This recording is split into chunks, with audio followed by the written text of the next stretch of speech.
This is Luke Gradowski of WeAreChange.org, and today, of course, is September 11th, 2017. Today, we have a very special program for you guys. We have a very special guest that is a personal hero of mine whose valor and heroic actions saved countless of lives on September 11th, 2001. A story that you should hear about, but of course, you don't. This man, of course, is William Rodriguez, the last man out of the Twin Towers. We're joined with Willie today. And Willie, your story is incredible. Willie was working inside of the Twin Towers. He had the master key that unlocked the doors, that was working with the firefighters. Willie didn't run away. He stayed in till the towers until he was the last person and had to dive underneath a fire truck. And what Willie saw contradicted the official story of 9/11. And there's so much to get into, Willie. But first of all, we're 16 years away. Do you want to share anything about just this anniversary and what you personally went through on 9/11? Well, 16 years ago, you said it right. It's been a long time, but for us, our wounds are still open. We're still hurting. We're still going through the process of the traumatic shock syndrome, PTSD. You call me a hero, I call myself a survivor. For me, the heroes died on 9/11, in my opinion, because they died helping others. I just had the only tool available for me at that time to do great things. So I'm a survivor. I have that survivor's guilt. Why did I survive and my friends didn't? And now, 16 years after, it hits me stronger. Because I see the families, I see new families that came out from people that I saved, and I always wonder, what would have happened if those people that I lost, those 200 friends, will be alive today? And it hits you hard. So 16 years after, we're still dealing with the backlash of what happened on that day. 9/11 changed me. They changed the world. We all know that, but it changed me in more ways than I expected, emotionally, spiritually, intellectually. And I have seen many things since 9/11 that has made me very angry in terms of how 9/11 has been manipulated, used politically, controlled for many other reasons that we know what they are. They were eliminating rights left and right with the excuse to help us be safe. Everything is 9/11. So, I've been on two conflicts in Iraq and Afghanistan. The politics of fear, which we see all the time, is based on 9/11. So I used to live, for all the millennials, what I used to live before 9/11 was actually the freedom that we all talk about. We don't feel that we have that freedom anymore since 9/11. I personally don't feel it. Other people may disagree, but this is my opinion, and the opinion of many actually. After creating the Patriot Act, the Worst Powers Act was changed many times, and we have seen that the 16 years after, we still don't have all the answers about what happened on 9/11. Only last year, we got the famous pages from the 9/11 Commission that were basically secret, talking about the Saudi government involvement, basically unveiled. And you have seen what happened afterwards, that the families have sued the Saudi government for being, 19 hijackers, and 17 of them were Saudi officials, Saudi citizens. So you see, the problem here is that we have been constantly reminded about that day for the victims, survivors, and family affected. I give you an example. Just this week, the new Charlie Sheen movie about 9/11 came out, opening more wounds. So it never ends. For me, 9/11 is more than a symbol. It means a metamorphosis, a change, a constant change. on 9/11, it was a beautiful day. Today is a beautiful day, just like that day. But it was clear skies. I woke up late. I called my supervisor named Anthony Saltalamacchia, and I say, Anthony, I'm not going to work. And Anthony was crazy. He was like, oh, you crazy. You have to come to work. You have to make it here. Please don't do that. And is the reason that he said that was because I was the person in charge of cleaning 110 flights of stairs every day. Imagine one person cleaning 110 floors. That was my job. And nobody else wanted to do that. If I didn't go to work, they have to send somebody to do it. So they say, Rodriguez, job night, and they will punch out the car and leave. So it was a constant problem with that. Every time I took a day off, they will have two people leaving because they didn't want to do the job. And so he begged me, and I said, okay, I'll go, but you have to sign my card. Like I made it a time that I went to work at time, so I don't lose any hours. And he said, don't worry, I'll sign the card. I said, okay, so you're going to sign it? I go. So I went to work, and I got there at 8:30. I went straight to the B1 level, the first sub-level in the building. The building has 6 sub-levels. And my company was American Building Maintenance, ABM. And I was in the office. There were 14 workers, new workers that were used to replace the people that were on vacation, because in September we get a lot of people that goes on vacation because of the kids or whatever. And the supervisor and me, and we're talking about the distribution of work of that day. And we're talking about what was going on. I was very good friends with the supervisor, still are. And while we're talking at 8:46, we hear bang, an explosion very hard, very, very powerful, that lift us up from the floor. You just shake us up. And the first thing that happens was that the false ceiling fell on top of us. The sprinkler system got activated. Water started going everywhere. There was crack everywhere. The fax machine fell on the floor, things like that. And everybody screaming because we didn't know what was happening. We didn't have any windows.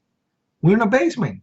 And the screaming, and the first thing that comes to my mind is that a generator blew out on the B2 level, the sub-level below us. And that's where the mechanical room, they have all these machines and whatever. And I figured it was one of the machines that blew up. And when I went to verbalize it seconds after, when I went to say it's probably a machine that blew up on the mechanical room, when I went to say it, another explosion. And there the building shake very hard, and it sounded coming all the way from the top. So I felt very strange about that. And because it shakes so much, it gave you a strange sensation, because you didn't know what was going on. Again, we have no windows.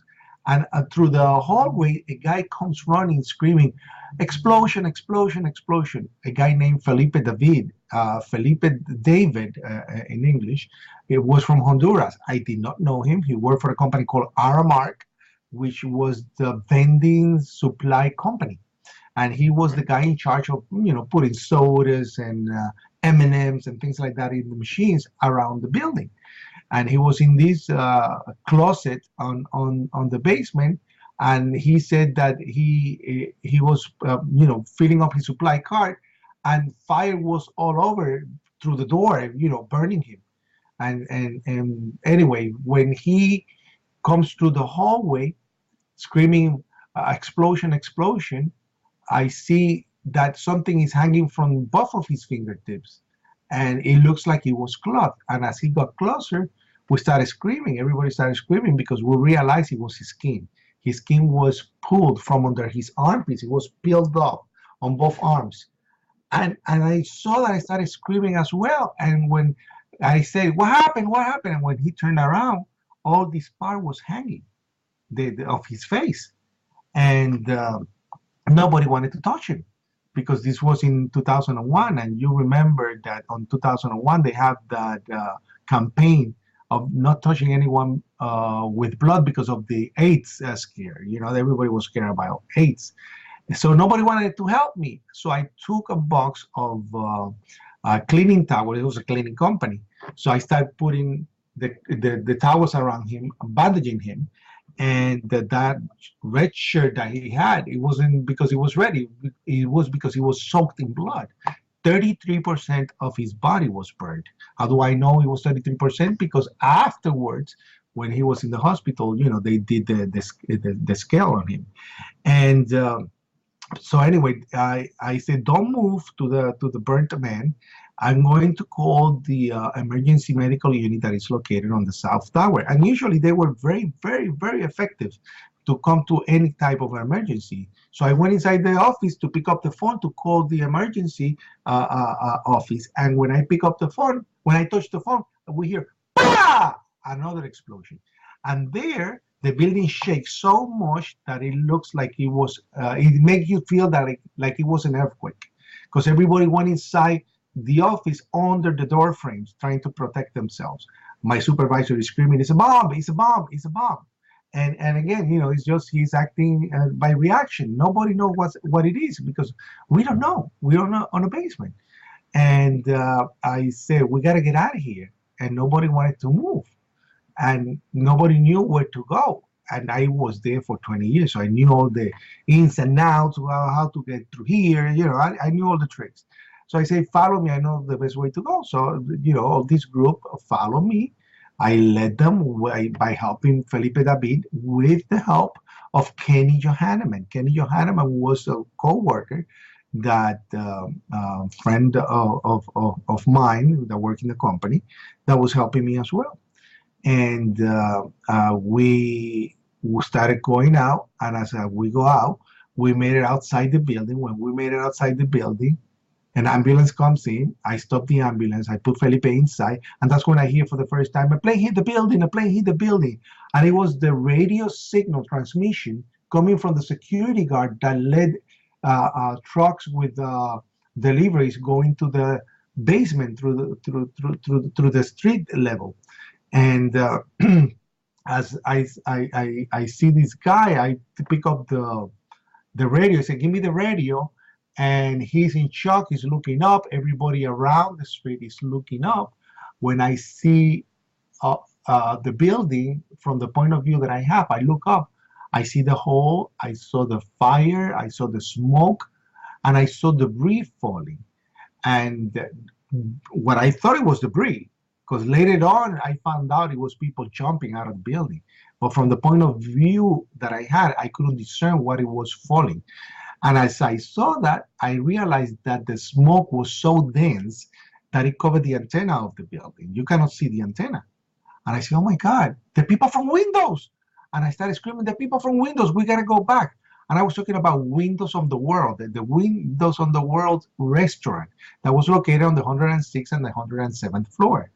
And at that moment, I realized I was alive because of a miracle. Because if I made it at 8 o'clock, I always started cleaning the stairs from the top down. And I always went to Windows of the World because they gave me breakfast. And I was, concerned that they were stuck in there. And I said, we got to go back. We got to go back. Nobody wanted to go back. My supervisor, Anthony Santalamacchia, said, Willie, no, stay here.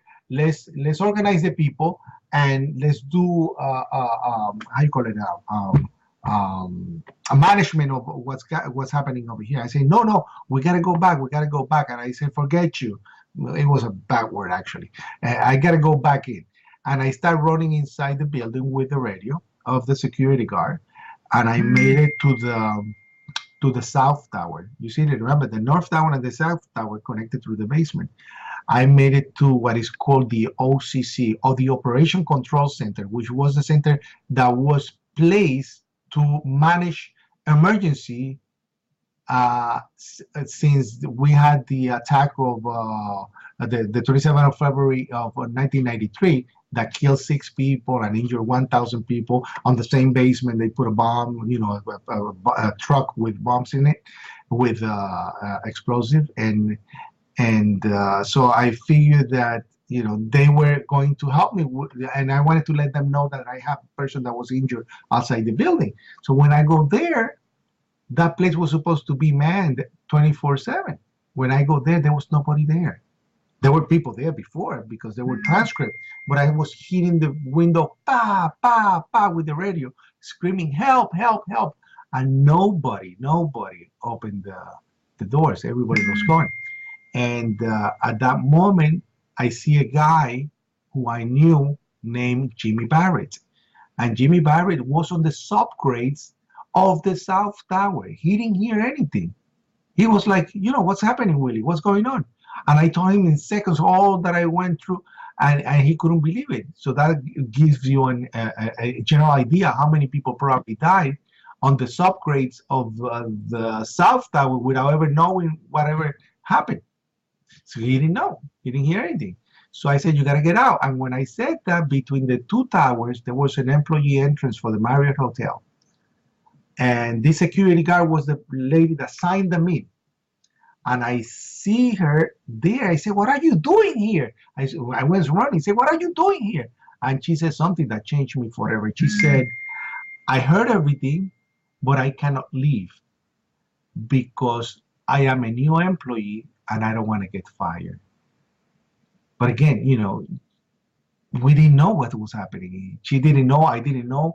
You or everybody else watching this on television had better information than we did, and not counting that the radios were failing. Everybody knows that the radios failed, and the transmission was not going through. You got over 1,000 people trying to use two frequencies. And so I said, no, you got to get out. And I grab her and I take her out. And I do that. I go to the North Tower, and I found a guy that worked for the recycling company who said, I hear screams. And all you could hear was the sprinkler system, there's water everywhere. And I said, oh my God, I cannot hear anything. So I put my ear on one of the freight elevators, and what do I hear? Two people screaming, help, help, help. And I screamed back. It was a freight elevator that went from the B6 to the B1. It didn't go to the upper floors. It was only those 6 flights, the 6 floors that it would go through. And I started screaming, how many of you in there? And I hear back, there's 2 people here, and we're gonna drown. I said, what? I couldn't understand that. Look, when they tell you they're gonna drown, the first thing is like, where is the water coming from? And this is what happened. These 2 people, one guy that worked for the Port Authority as a painter, Salvatore Giambanco, and a guy that went to do a delivery with an envelope. They heard an explosion. They went inside the elevator to get out. The elevator started going up. They stuck. They went down and they lost power. And they got stuck between the B2 level and the B3 level stuck. Imagine. And all the water from the sprinkler system was going in. And I hear, we're going to dry. I just couldn't believe it. So we opened the door with the help of the recycling guy, and Jimmy Barrett was still with me. We opened the door and we pried it open. The doors opened this way. And when the doors opened this way, the bottom door, when it get to the level of my feet, all the water that was on my side went rushing in with more power. I went down and it looked like this. And I see 2 guys looking up, scared. Their eyes were basically in horror, with water almost up to their bellies. And it was because the reason that I could see them was because it was a freight elevator. And I said, no, God, please, what can I do? And I didn't believe in anything. At that time, I said, oh, God, please help me. And I remember that in the area where we have the garbage compactors for the building, the electricians always have different ladders, but they, chain them up against a big cement pillar that was there so people will not steal them. And I said, let me go and find one. And I started running there, and guess what? They were all chained except the longest one of all of them. And I took that one and I went in and I dropped it inside the elevator. And I went in, and with the help of the other guy, I lifted the gate from the elevator, and I got these 2 people out. And then with the help of Jimmy and the recycling guy, we brought them up and we take them outside the building. Once I put them outside the building, inside an ambulance, I went back running again inside the building, and nobody was like, what are you crazy? Don't go back, don't go back. So I went back, and I didn't want to be stopped. And when I went back the last time, third time, I found a police officer from the Port Authority, and he said to me, "Willie, do you have the key?" And I said, "Yes, I have the key." And he said, "Let's go." And he meant if I had the master key. There were 5 master keys in the building, and on that day, and the people with the other 4 were trained on egress, search and rescue, first aid, all the things. They were the big bosses, and they had the training from the Port Authority in case of an emergency. They ran away. I had the 5th key. And the reason that I have the 5th key was because in 1996, while I was mopping the floor of the stairwell, I went down a whole flight of stairs because I slipped and I hurt my back. And I sued the Port Authority, a labor dispute, for some way to escape stairs in case of an emergency. I asked for a radio and for the key, and they didn't want to give it to me. But because I worked from the 20 years I was in the building, 10 years I worked for Governor Mario Cuomo, I have what they call security clearance by the state police and the Port Authority police. So they had to give it to me, and they gave it to me. And little did they know that that key was going to be a key factor for 9/11. And I made it to the lobby with the police officer. The firemen were waiting there for what is called the main elevator, and the elevator was gone. Because when plane went in but broke the wires, I don't know what happened. The elevator had 5 people inside. It went 5 flights down. The people broke their legs and their ankles. They were in the hospital. You can find videos of it, of my friends, because I knew them too. I knew the people that were in the elevator. So the officer said, don't wait for the elevator. The elevator is gone. Follow him. He knows the best way to go up, and he has the master key. And that group of heroes, my real heroes, were the firemen. They start following me as we go up. And what I remember was that they have so much equipment in their bag. I have no equipment. And I'm desperate that they are not going at the same rate as I'm going. But I didn't understand that at that moment. Look, what I said to myself at that moment was like, why these people not following me at the same rate? I was because I didn't think of all the equipment that they have, and that I did the stairwells every day, every single day. So I was in very physical condition than the firemen. So we are opening doors, we changed stairs. There were 3 stairwells, change different stairwell. Start opening doors. The reason that key was crucial. I mean, listen, they're firemen. They can break the doors. There were steel doors. It's the time that it takes to break every door. So when the plane went in, the impact was so powerful, and whatever happened afterwards was so powerful that the oscillation made the door frames to become jammed. And that's why the key was so important. And so we started opening doors and getting people out. I would scream to people to follow my voice. Many floors I found people on the hallway because they were told that in emergency they should all gather on the hallway and never take the elevator, so that they were doing what they were told. So I told them to follow me, to show them the different areas. And and I kept doing that floor by floor, sometimes being above the firemen 2 and 3 floors. And as I go opening doors and letting people out, I hear that there's a person on a wheelchair on the 27th floor. His name was Ed Baye. He was a paraplegic, and he has an asthma attack.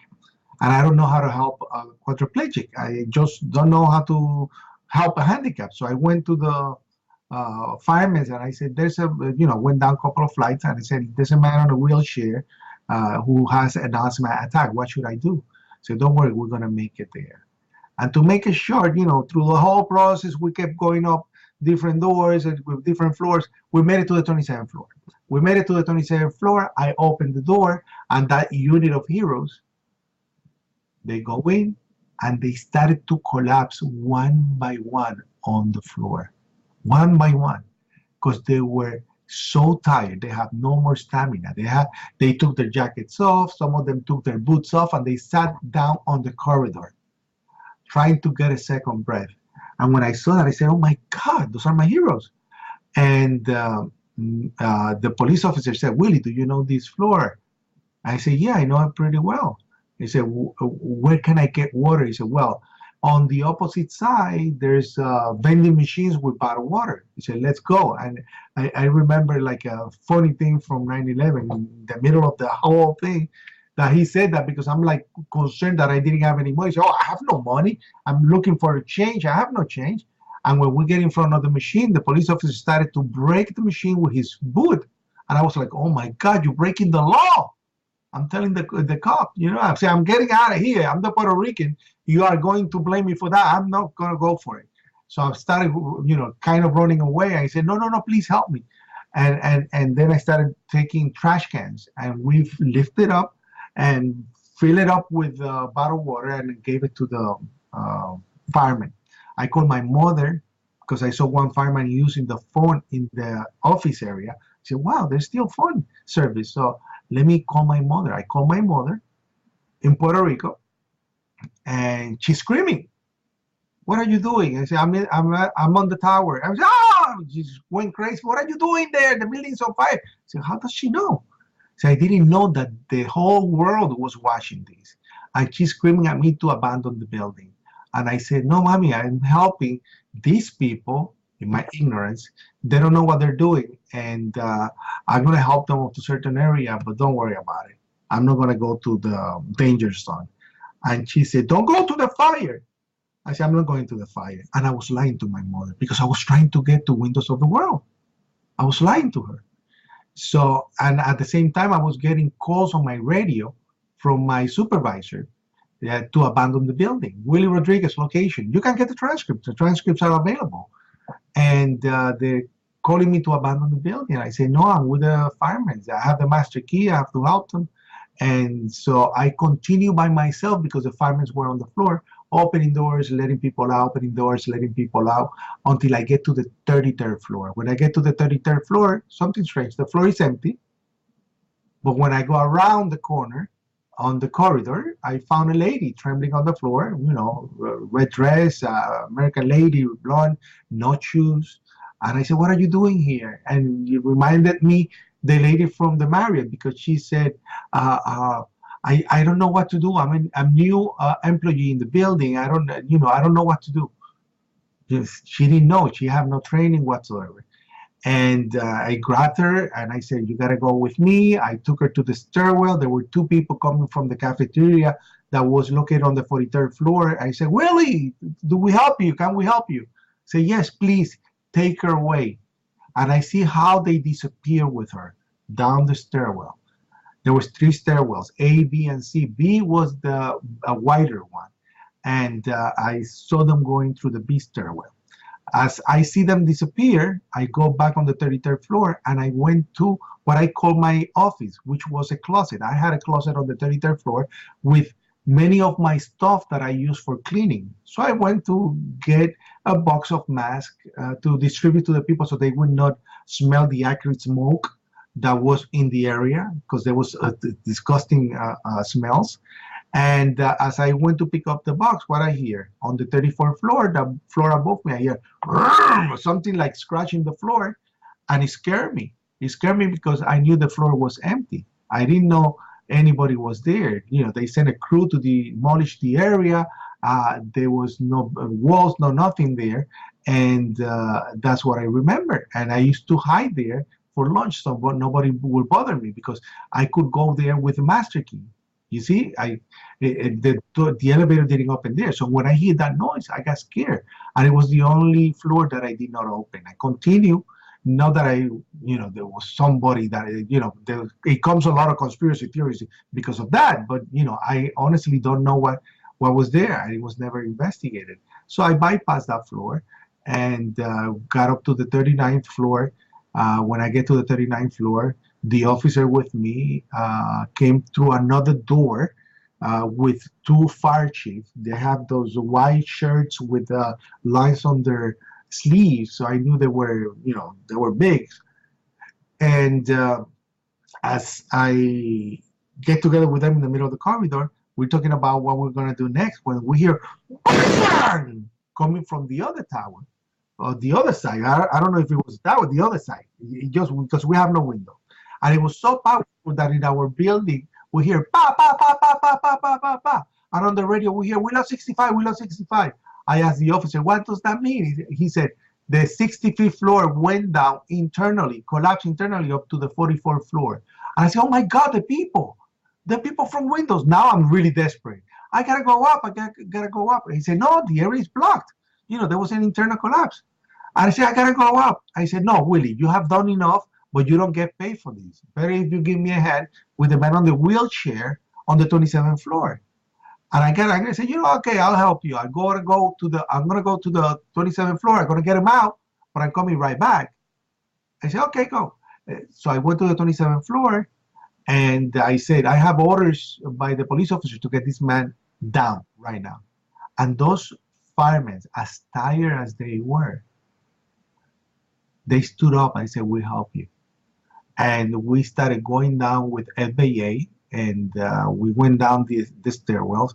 As we go down, we hear another huge boom. I think it was the collapse. I have no idea. Remember, I have no windows, so this is a speculation. It could have been the collapse of the South Tower, something, or no idea what was going on. But it was so powerful that we lost balance. As we made it to the lobby, all I see is destruction, totally destruction. Total destruction on the walls. The marble that was on the walls is gone.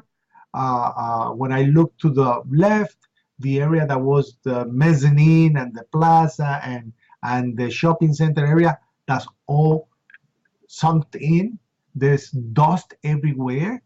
And I'm like in shock. And one of the officers said to me, one of the firemen said, prepare the ambulance, prepare the ambulance. So I went to the front of the doors of the lobby, the main entrance door that faced West Side Highway and the World Financial Center. As I went there to prepare the ambulance, I noticed that there was not a glass intact, nothing. And the doors of the elevators of the lobby, they were like open from the bottom up like that. And I see that, I was like, what the heck is going on? And I'm in shock. And as I made it to the revolving doors, what was the revolving doors, the skeleton of the door, I noticed that the area across is it has a yellow crime scene tape, the one that they use by the police when there's a crime scene or an emergency, said do not pass or whatever. And I see that all around the area by almost the World Financial Center. And the police sees me at the door and they start screaming, don't look back, don't look back, don't. And when they tell you don't look back, that's the first thing that you do. You turn around and you look back.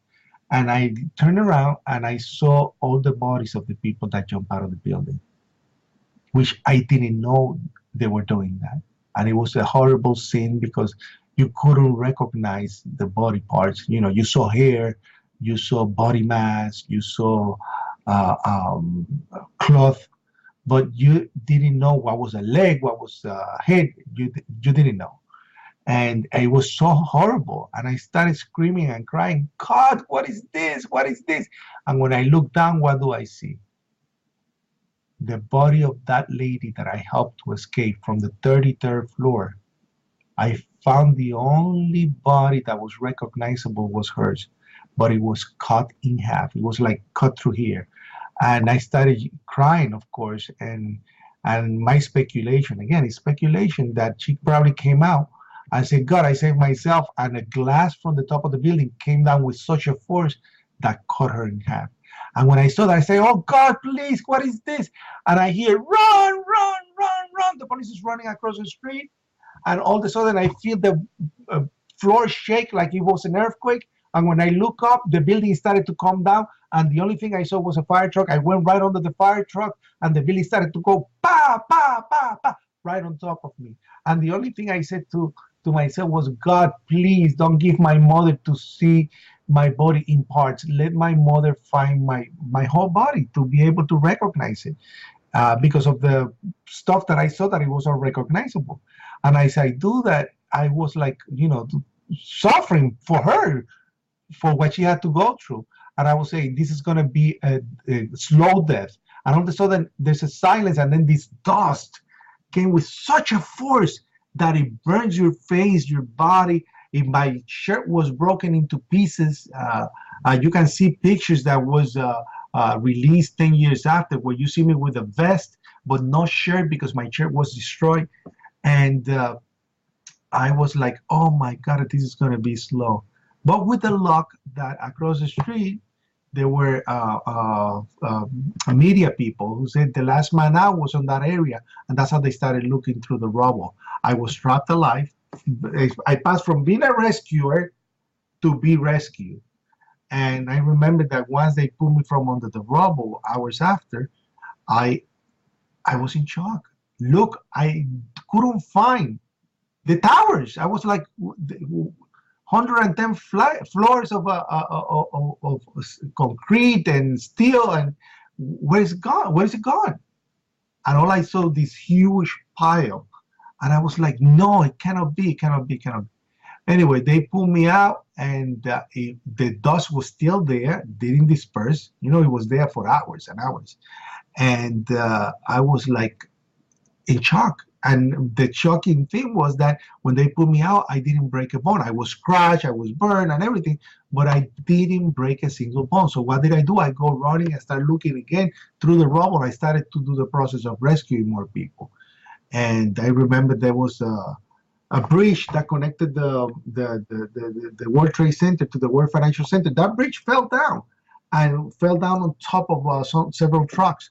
And I went on the one truck, and I saw the legs of a fireman. I pulled the boots. I stayed with one boot with the leg inside, and I started screaming, help, help, help. We were able to get the man out when I got help. And as we go to the ambulance, the guy died. And again, you can find photos. I'm going to give you the photos. You can see it right here. And it was horrible. So I stayed there until minutes before Building 7 came down. I saw Building 7 falling down once I was put on a ferry at the end of the day to be taken out of the area. And then I came back the following day. I started doing the bucket brigade, and I found several body parts, and that drove me crazy. They took me out of the area. And from that moment on, my life changed. My life was totally changed. Go ahead. Wow. Thank you so much for sharing your story with us. It's incredibly important and impactful.